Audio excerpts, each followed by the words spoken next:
Salut tout le monde, bienvenue sur ma chaîne YouTube. On se retrouve dans cette nouvel épisode dans ma série spéciale étudiants étrangers en France ou étudiants tout court. Aujourd'hui, on va parler d'un sujet qui concerne tout le monde et maman, un sujet qui fâche. Monnaie, monnaie, monnaie, l'argent. Donc, comment bien gérer son budget ou son argent quand tu es étudiant, maman? Donc, voilà. Je vais te dire, je ne suis pas experte, mais bon, en tant qu'étudiant, je suis passée par là. Je vais te dire en fait comment gérer son argent, éviter les galères de fin de mois. Ça, c'est tout le monde, même jusqu'à aujourd'hui, j'essaie de faire des efforts par rapport à ça parce que c'est très important dans tous les cas. Et de profiter pleinement en fait, même quand on a la vie étudiante ou quand on est étudiant. Voilà. Donc, reste bien jusqu'à la fin et je vais aussi te partager des outils gratuits que tu peux utiliser en fait pour bien t'en sortir qui vont t'aider dans, voilà, ta démarche ou ton futur projet pour devenir riche. Merci à toutes les personnes qui me suivent déjà. Si tu viens d'arriver, tu viens de tomber sur cette vidéo, tu viens d'arriver sur ma chaîne, merci de t'abonner s'il te plaît, ça me fait plaisir. Et n'oublie pas d'activer la cloche de notification pour recevoir des nouvelles par rapport à moi. Voilà. Sur cette chaîne, en fait, on papote, on parle un peu de tout. Il n'y a pas de définition vraiment. Il faut savoir que je parle beaucoup, en fait, des moments que j'ai passés en France. J'essaie d'expliquer en fait certains sujets en tant qu'étudiant étranger. Je parle de ma vie d'avant, d'après, de maintenant. Donc on va passer un bon moment ensemble tant que j'ai la motivation de faire les vidéos. Donc voilà, dans cette vidéo, on se retrouve pour parler de son budget. Donc reste jusqu'à la fin si tu vas apprendre des astuces par-ci par-là. Bisous. Alors dans la partie 1, on va parler de comment comprendre son budget étudiant. Tout d'abord, tu dois définir tes dépenses fixes. Donc, dépenses fixes, ça va être loyer, assurance, habitation, abonnement, transport, internet, téléphone. Ça, ce sont tes dépenses fixes, en fait, les dépenses qui ne changent pas. Tous les mois, c'est ça, tu es obligé de les payer. Donc, carré, il faut bien les noter, il faut bien les définir. Ensuite, les dépenses variables, donc c'est les dépenses qui peuvent changer, les courses, parce que tous les mois, tu ne vas pas faire, par exemple, les courses à 50 €, donc ça varie. Tes sorties ou tes loisirs et aussi les vêtements. Tu as certaines personnes qui achètent les vêtements tous les mois ou d'autres non. Donc ça, ce sont tes dépenses variables. Il faut les définir pour avoir une idée de combien aussi tu sors.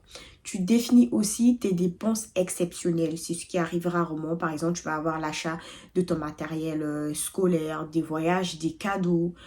Quand tu es étudiant, tu ne fais pas des voyages tous les mois. Moi, quand j'étais aussi à la fac, mes voyages, c'était en fait, je partais tout le temps en fait voir ma famille en Île-de-France parce que moi, quand je suis arrivée, j'étais à Limoges. Entre parenthèses, si tu veux que je te parle de mon parcours, ben, fais-moi un message et je t'expliquerai tout ça. Donc, je disais, c'était ça mes petits voyages. Donc, bref, donc toi, tu peux définir tout ça. Voilà pourquoi on dit c'est exceptionnel. Tu ne le fais pas souvent, donc ça reste exceptionnel. Donc, un petit conseil, pendant le premier mois, ben, n'hésite pas en fait à noter tout ce que tu vas faire en fait ou tu vas dépenser pour avoir une vision claire de ce que tu as dépensé ou de ce que tu vas dépenser pour le mois prochain. Voilà. Dans la partie 2, on va parler des principales dépenses en France. Les principales dépenses en France. Je pense que ça, c'est pas que en France, c'est un peu partout. Partout parce que c'est la vie. Tu auras un loyer. C'est la plus grosse dépense en fait sur cette terre, le loyer. Parce que si tu n'as pas de toit, ben, c'est compliqué. Donc, il faut payer. Sauf si même quand tu es propriétaire en France, tu continues à payer. Je sais que moi, en Afrique, quand tu es propriétaire, une fois tu as ta maison, tu as payé, c'est fini, c'est à vie. Mais ici, en France, c'est différent. Donc, le loyer. En tant qu'étudiant, je pense, si tu veux pas te prendre une villa ou quoi, le prix du loyer, c'est entre 400 à 700 €. Ça dépend des villes. Ça dépend des villes et ça dépend aussi de ce que tu veux. Ensuite, les courses alimentaires, encore une fois, ça dépend de comment tu t'organises. En tant qu'étudiant, je dirais, tu peux dépenser environ 150 à 250 par mois quand tu cuisines à la maison, bien sûr. Donc, à voir. Je dis pas que non, c'est fixe. C'est en fait, en général, une idée ou la moyenne. Le transport. Tu auras en fait Ta carte de transport étudiant, en fait, ça dépend encore une fois des villes. En Île-de-France, ça va être plus cher. En province aussi, tu vas avoir un autre prix. Entre 40 et 80 euros. En Île-de-France, je crois même que tu peux aller sur les 100 euros. Bref, je me rappelle plus parce que quand j'étais là-bas en tant qu'étudiant, je crois que je payais, je crois 80 euros ou moins. Je sais plus, je me rappelle plus. Donc, en fait, ça va dépendre des villes. Parfois, tu auras des réductions ou pas. Après, en fait, quand je dis transport, si tu es dans deux villes différentes, ça aussi tu peux avoir avec la SNCF ou avec ta ville, tu as des réductions. Dans tous les cas, les étudiants, ils ont grave des avantages sur ces trucs-là. Donc, renseigne-toi. Donc, ça, les transports, je disais. Ensuite, tu vas avoir des assurances et abonnements obligatoires pour la maison. Ici, il faut prendre l'assurance obligatoirement pour la maison. Je te conseillerais de prendre avec ta banque ou je sais que Foncia, de mémoire, le faisait, c'était à 10 euros l'assurance, sauf si c'est augmenté, ou tu le fais simplement avec ta banque. Le forfait téléphonique, bien évidemment, c'est obligatoire pour appeler, pour avoir Internet et tout. Tu en as à partir de 10 euros par mois. Ça dépend en fait des opérateurs. Donc, oublie pas aussi, en fait, tu peux avoir dans une colocation l'Internet partagé avec tes colocataires. Ça dépend de quelle résidence, en fait, tu te trouves. Donc, voilà. En plus, avant de prendre tout ça, essaie de comparer toujours les offres en fait pour choisir en fait ce qui est meilleur pour toi par rapport au prix et par rapport aussi, on va dire, pour les gens qui s'y connaissent au réseau en fait de là où tu es, renseigne-toi en fait si c'est Free, si c'est SFR qui marche le plus et tout. Bref, donc les principales dépenses en France ou en général, ça va être ça, loyer, courses alimentaires, transport et assurance abonnement. Voilà. Dans la partie 3, je vais te donner des astuces en fait pour réduire ces dépenses-là. Après, essaye. Hein. Peut-être que tu peux adapter aussi à ta façon. Bon, bref.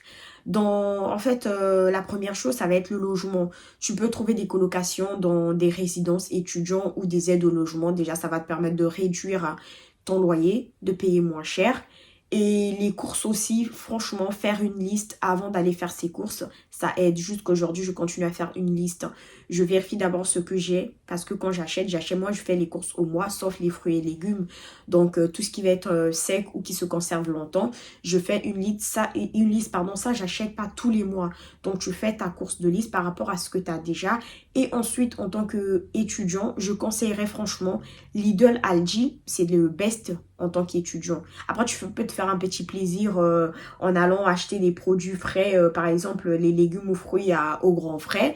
Mais Lidl et Aldi, c'est top. T'achètes soit en gros, mais ou en fait, en gros, par exemple, ça va être moi, le riz, j'achetais pas les 1 kg.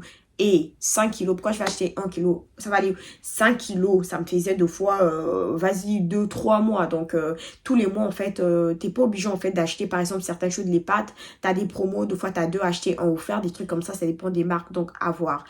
Aussi, la restauration, tu veux bien manger et au Crustato, tu manges complet. Entrée, dessert, plat. Carré, tranquille. Tu vois, après, n'empêche, tu peux te faire livrer aussi de temps en temps. Mais si on parle ici de réduire les dépenses, voilà. Après, tu peux te faire plaisir au moins de temps en temps un resto par mois. Voilà, aussi. Pour les transports, tu as des cartes jeunes. Par exemple, la SNCF te fait des cartes jeunes, en fait, des avantages jeunes. Pour les gens qui aiment bien en fait rouler à vélo, vous avez en fait des vélos en libre service dans certaines villes à vérifier. Et tout ce qui va être santé, parce que ici en France, si tu n'as pas la carte mutuelle à Sécu, bah dis-toi, tu vas payer une blinde pour te faire soigner. Donc tu as des mutuelles étudiantes qui coûtent pas cher. Et aussi, je crois qu'en tant qu'étudiante, à vérifier dans les villes, tu as des consultations gratuites ou des tarifs réduits en fait dans les centres de santé universitaires. Donc à vérifier. Voilà des astuces en fait pour réduire ses dépenses. Voilà. Après, dans la partie 4, on va parler des outils et applications pour gérer son budget gratuit. Moi, personnellement, en fait, je m'en sors pas trop avec les outils, mais je sais que ça marche pour certaines personnes. Tu vas avoir Linzo, excusez pour la prononciation parce que c'est en anglais. Bakin, dans Bankin, pour suivre ses dépenses. Donc, les deux s'applient là. Je vais vous écrire, vous allez voir. Ses dépenses. Bref, t'as Trincount, Tricount. Voilà, c'est ça. Pour partager les frais si tu es en colocation. C'est simple aussi. En plus, pour choper, en fait, tout ce qui va être produit, genre, pour éviter, en fait, on va dire, le gaspillage et tout, t'as Too Good To Go. Ça, c'est bien. Moi, j'ai essayé une fois, mais je suis tombée... Enfin, je vais pas dire que... C'était moi, en fait, j'ai choisi un mauvais magasin. Du coup, tout ce que j'ai récupéré, c'était déjà périmé. Du coup, j'ai pas dû manger plus manger grand-chose. Mais sinon, en fait, tu as des restaurants ou des supermarchés qui font ça en fin de journée. Il faut juste bien choisir, en fait. Ça te permet aussi de manger pas cher en évitant de faire du gaspillage. C'est good. C'est top, pardon. Je commence même à parler anglais. Voilà, c'est top. Et pour les paiements, en fait, sans frais à l'étranger, tu as N26 ou Revolut. Encore une fois, ça, j'ai jamais essayé. Moi, la seule chose que j'ai essayé, c'était Too Good To Go et Baking pour, voilà. Et les autres, j'ai pas essayé, mais je sais que ça marche pour certains. Après, sinon, tu as une méthode simple aussi. La règle, tu connais ou pas? Du 50-30-20. 50% pour tes besoins essentiels parce que ça, c'est important. Le loyer, la nourriture, c'est important, donc 50%. 30% pour les envies, on va dire sortie loisirs. Voilà, pour les gens qui sont casaniers, donc les 30%, vous pouvez mettre dans autre chose. 20% épargne ou imprévu. Après, en tant qu'étudiant et étranger, t'es pas obligé, enfin, pas étranger, en tant qu'étudiant, franchement, pour le moment, il faut déjà t'en sortir. Donc, t'es pas obligé non plus d'épargner en fait 1000 euros ou je sais pas, ça dépendra de comment tu te sentiras le mois. Si tu peux épargner 150 euros pour les gens qui ont des jobs étudiants. D'ailleurs, entre parenthèses, je parlerai aussi de job étudiant, mais pour le moment on se concentre sur ça. Je sais que demain c'est la rentrée, tu es stressé, mais en fait cette vidéo là c'est juste pour te permettre de te donner un petit pouce. Détends-toi, ça va bien se passer, on est tous passés par là. Dis-toi juste que la fac c'est ton meilleur moment, donc kiffe ton moment à fond, tu vas voir, c'est trop bien la fac. Voilà, en conclusion, je fais une courte vidéo ce dimanche parce que demain, t'as la rentrée, donc essaie de te coucher tôt, comme ça de mettre tes tout frais, tout fraîche. Pour les gens qui se maquillent, tu te lèves, tu fais ton truc, et pour les gens qui ne se maquillent pas, tu te lèves, tu fais ta prière, bref, ça dépend dans quel ordre. Voilà, donc ce vlog, c'était consacré à ça, comment gérer son budget en France ou partout, ou peu importe là où tu te trouves. C'est possible même en fait avec un peu d'argent, il suffit juste que tu t'organises, c'est juste ça, l'organisation. Tu dois noter tes dépenses, profiter des aides étudiants et étudier les bons outils. Surtout des aides étudiants, il faut en profiter en fait. Voilà. Donc si tu n'en profites pas, qui va le faire à ta place, maman ou papa, qui va le faire? Donc voilà. Je te donne quelques astuces en fait pour économiser en tant qu'étudiant, même si c'est pas facile. Donc n'hésite pas en fait à me laisser en commentaire ce que toi tu fais. Voilà. Aujourd'hui j'ai le sourire en fait parce que demain c'est la rentrée. Je vous envoie en fait, vous voyez, des ondes positives pour que ça se passe bien pour vous en fait, pour que vous kiffez votre année parce que c'est trop bien la fac. Donc n'hésite pas s'il te plaît moi aussi à me redonner cette joie là, de t'abonner, à liker, me laisser de commentaires, d'activer la cloche pour pas oublier ou pas louper le prochain vlog. À très vite. Bisous.